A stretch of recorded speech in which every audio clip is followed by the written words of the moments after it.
सर्वांना नमस्कार. जय श्री कृष्ण. आपण सर्वप्रथम प्रार्थना म्हणूयात. वसुदेवसुतं देवं कंसचाणूरमर्दनं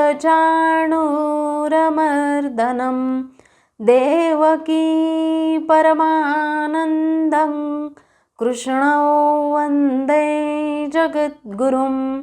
श्रीकृष्णौ वन्दे जगद्गुरुं. जय श्री कृष्ण. आपण पाहत आहोत अध्याय 3 म्हणजेच कर्मयोग आणि आज आपण पाहणार आहोत श्लोक क्रमांक 23. श्लोक पाहूयात. यदि ह्यहन्नवर्तेयं जातु कर्मण्यतन्द्रितः मम वर्त्मानुवर्तन्ते मनुष्याः पार्थ सर्वशः. मनुष्याः पार्थ सर्वशः. श्लोकाचा अर्थ पाहूयात.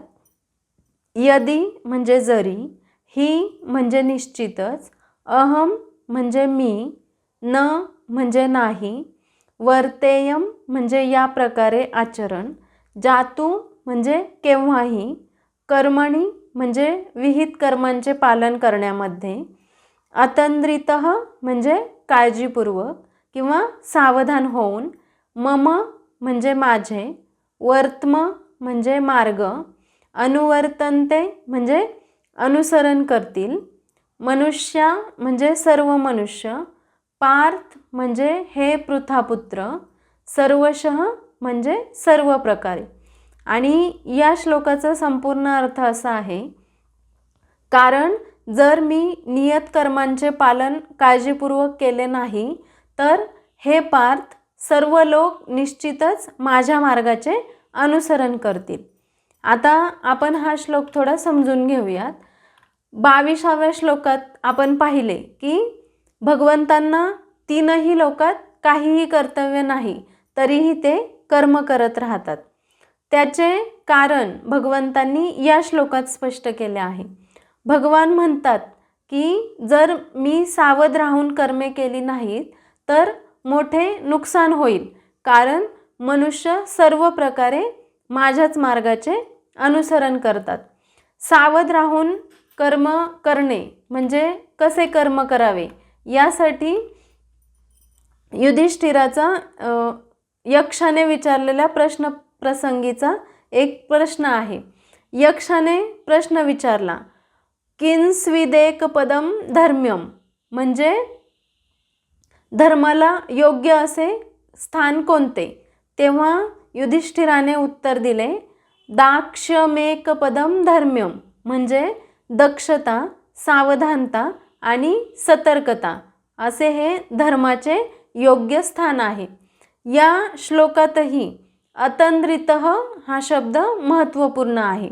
अतंद्रितः म्हणजे काळजीपूर्वक किंवा सावधान होऊन, म्हणजेच आपले कर्म करताना सावधानता बाळगणे गरजेचे आहे. फलाच्या उद्देशाने कर्म करणारा सकाम पुरुष ज्या दक्षतेने कर्म करतो तितक्याच दक्षतेने भगवंत पण कर्माचरण करतात. पण ते केवळ याच हेतूने की सामान्य जन त्यांच्या मार्गाचे अनुसरण करतात. म्हणून भगवंत म्हणतात, जर त्यांनी सावध राहून कर्मे केली नाहीत तर त्यांना चुकीचे उदाहरण मिळेल आणि यातून सर्वसामान्य लोकांचे नुकसान होईल. आध्यात्मिक जीवनातील प्रगती करता सामाजिक शांततेचा समतोल राखायचा असेल तर प्रत्येक सुसंस्कृत व्यक्तीसाठी परंपरागत कौटुंबिक रीतिरिवाज आहेत. हे नीतिनियम भगवान श्रीकृष्णांसाठी नसून बद्ध जीवांसाठी असतात. परंतु भगवान श्रीकृष्ण धर्म संस्थापनासाठी अवतरित झालेले असल्यामुळे त्यांनी देखील सर्व नियमांचे पालन केले. श्रीकृष्ण हे विश्वाचे पालन करते असल्यामुळे त्यांची थोडीशीही निष्क्रियता किंवा विश्रांती हे विश्वाच्या नियमनासाठी धोकादायक ठरू शकते. त्यांनी तसे केले नसते तर भगवान सर्वश्रेष्ठ असल्यामुळे सामान्य लोकांनी देखील त्यांच्याच पदचिन्हांचे अनुसरण केले असते. सामान्य लोक ज्ञानाच्या अभावामुळे कर्म सोडतात आणि कर्म सोडल्यामुळे ते आसक्तीमध्ये बांधले जातात, ज्यामुळे समाजात अधर्म आणि अव्यवस्था पसरते. म्हणून भगवंत सतत कार्यरत राहून हे दाखवून देतात की कार्य हे अनिवार्य आहे आणि ते निष्काम भावाने केले पाहिजे. म्हणून भगवंत म्हणतात, जर मी नियत कर्मांचे पालन काळजीपूर्वक केले नाही तर सर्व लोक माझ्या याच मार्गाचे अनुसरण करतील आणि यामुळे चुकीचे पायंडे पडून सर्वांचेच नुकसान होईल. थोडक्यात या श्लोकाचा सारांश असा आहे, श्रीकृष्ण अर्जुनाला सांगतात की जर माझ्यासारख्या पूर्ण पुरुषानेही कर्म करणे थांबवले तर सामान्य लोक त्याचा अर्थ निष्क्रियता असा घेऊन आपले स्वतःचे कर्तव्य सोडतील. यामुळे लोकसंग्रह भंग होईल. म्हणून जगाला योग्य मार्गावर ठेवण्यासाठी आदर्श म्हणून मी सतत कार्यरत असतो आणि म्हणूनच तू पण तुझे युद्धरूपी कर्तव्य कर. हा श्लोक आदर्शाचे बंधन आणि निष्क्रियतेचा धोका स्पष्ट करतो. तसेच आधुनिक जीवनातील या श्लोकाचे महत्त्व पाहिले तर हा श्लोक नेतृत्वाच्या जबाबदारीबद्दल एक कठोर धडा देतो आणि विशेषतः सार्वजनिक जीवनातील व्यक्तींसाठी अत्यंत महत्त्वाचा आहे. सार्वजनिक जीवनातील व्यक्तींवर जबाबदारी असते. त्यामध्ये राजकारणी, अधिकारी, कलाकार किंवा प्रभावी उद्योजक यांनी हे समजून घेतले पाहिजे की त्यांची प्रत्येक कृती ही लाखो लोकांसाठी मापदंड ठरते. जर एखाद्या नेत्याने कामचुकारपणा केला, भ्रष्टाचाराचा मार्ग पत्करला किंवा आपले विहित कर्तव्य सोडले तर सामान्य लोकही विचार करतात, जर हे करू शकतात तर आम्ही का नाही, आणि असा विचार करून अनैतिक वागणे सुरू करतात. म्हणून सार्वजनिक जीवनातील व्यक्तींची जबाबदारी मोठी असते की त्यांनी आदर्श जीवन जगले पाहिजे. तसेच हा श्लोक आळसरहित राहून काम करण्याची प्रेरणा देतो. तसेच या ठिकाणी नेतृत्व आणि निष्क्रियतेचा धोका देखील स्पष्ट केला आहे. उच्च पदावर पोहोचल्यावर किंवा आर्थिक स्वातंत्र्य मिळाल्यावर लोक काम करणे थांबवतात. हा श्लोक सांगतो की कर्म थांबवणे म्हणजे केवळ तुमच्या जीवनातील कृती थांबवणे नाही, तर इतर हजारो लोकांना चुकीचा संदेश देणे आहे. त्यामुळे कामातून मिळणाऱ्या फळाची आसक्ती सोडा, परंतु कर्म सोडणे हे समाजासाठी हानिकारक आहे.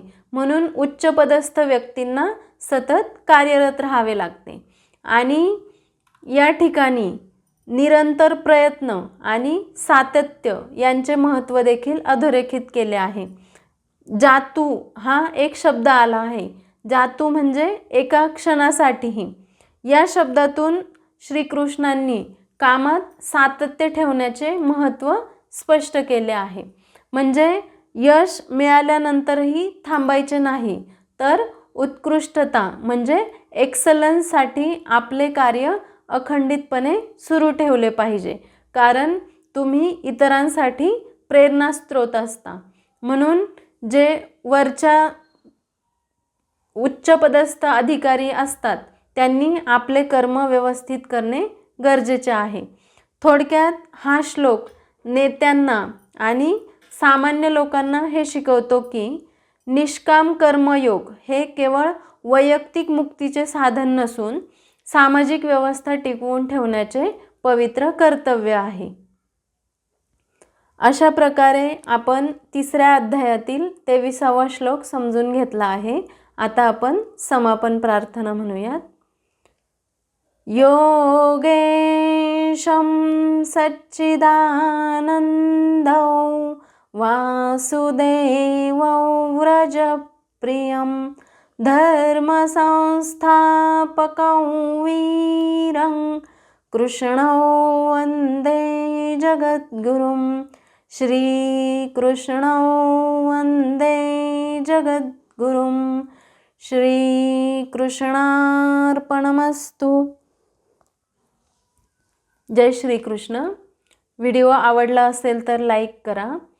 हा श्लोक आणि याच्याबद्दलची माहिती कशी वाटली ते कमेंट बॉक्समध्ये नक्की सांगा। तसेच आपल्या चॅनलला सबस्क्राईब करा। धन्यवाद।